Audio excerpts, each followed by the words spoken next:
Hello viewers. Satyabhama movie कहानी है एक आईपीएस ऑफिसर की जिसका नाम सत्यभामा होता है। वह अपने काम के लिए बहुत ही ज्यादा डिवोटेड होती है। उसके पास एक लेडी का केस आता है जिसका पति उसको बहुत मारता था। उस लेडी का नाम हसीना होता है और उसके पति का नाम येदू होता है। हसीना का एक भाई भी था जो डॉक्टर की पढ़ाई कर रहा था। उसका नाम इकबाल होता है। पुलिस को रिपोर्ट लिखाने की वजह से और पुलिस की वार्निंग की वजह से हसीना का हस्बैंड येदू उसको बहुत मारता है और फिर जान से भी मार डालता है। सत्यभामा येदू को पकड़ने की बहुत कोशिश करती है पर वो वहां से भागने में कामयाब हो जाता है। थोड़े दिनों बाद इकबाल भी गायब हो जाता है।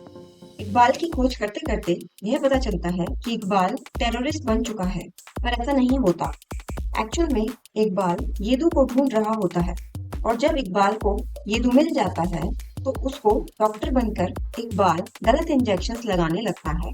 उन इंजेक्शंस की वजह से येदू धीरे धीरे कमजोर होता चला जाता है। जब पुलिस इन्वेस्टिगेशन करती है तब यह सच सामने आता है। उन्हें पता चलता है कि येदू की इस हालत का जिम्मेदार इकबाल था।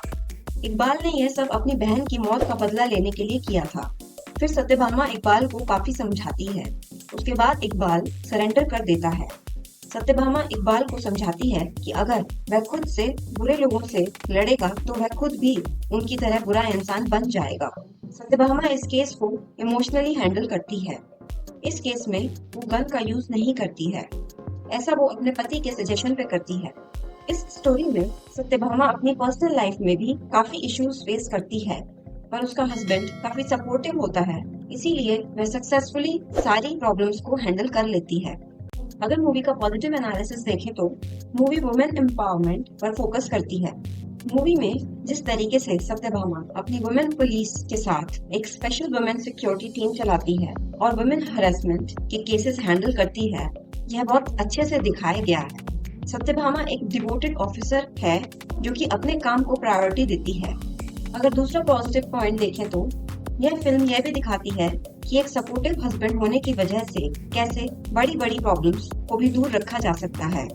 मूवी में यह बहुत अच्छा दिखाया है कि कैसे सत्यभामा का हस्बैंड उसकी पुलिस केस को भी सॉल्व करने में मदद करता था। जनरली देखा जाता है कि इस टाइप के सिचुएशंस में हस्बैंड को मेल ईगो आ जाता है, पर इस मूवी में ऐसा नहीं दिखाया। यह मूवी इस बात में एक पॉजिटिव मैसेज देती है। अगर मूवी का नेगेटिव एनालिसिस करें तो मूवी में दिखाया गया है कि कैसे इकबाल अपनी मेडिकल एजुकेशन का गलत इस्तेमाल करता है और लोगों की जिंदगी को खराब करता है। जिस तरीके से डॉक्टर को भगवान माना जाता है, पर यहाँ पर वह अपनी पढ़ाई का यूज लोगों को और बीमार करने में करता है। ऐसी सोच का इंसान समाज के लिए खतरनाक हो सकता है, इसीलिए उसको सजा मिलनी ही चाहिए थी। अगर दूसरा नेगेटिव एनालिसिस करें तो मूवी में बहुत जगह सिगरेट, शराब और ड्रग्स लेते हुए दिखाया गया है, जिसे ना दिखाते तो भी काम चल जाता। इन चीजों को अवॉइड करा जा सकता था। अगर स्टुपिडिटी एनालिसिस करें तो इकबाल को लॉ को अपने हाथ में नहीं लेना चाहिए था। ऑलरेडी उसकी बहन के हस्बैंड येदू के खिलाफ काफी सबूत थे। वह आराम से पकड़ा जाता और कानूनी रूप से उसे सजा मिलती, पर इकबाल ने उसे खुद सजा देने की सोचा। यही उसकी सबसे बड़ी स्टुपिडिटी थी। येदू को मारने की वजह से इकबाल को भी जेल जाना पड़ा और उसका पूरा करियर खराब हो गया। अगर स्पिरिचुअल एनालिसिस देखें तो इकबाल में कहीं ना कहीं एक भयंकर गुस्सा था। उसी गुस्से ने उसे इतना वायलेंट बना दिया कि वो लोगों की जान भी लेने लग गया। वायलेंस करने वाले इंसान लोअर कॉन्शियसनेस में चले जाते हैं।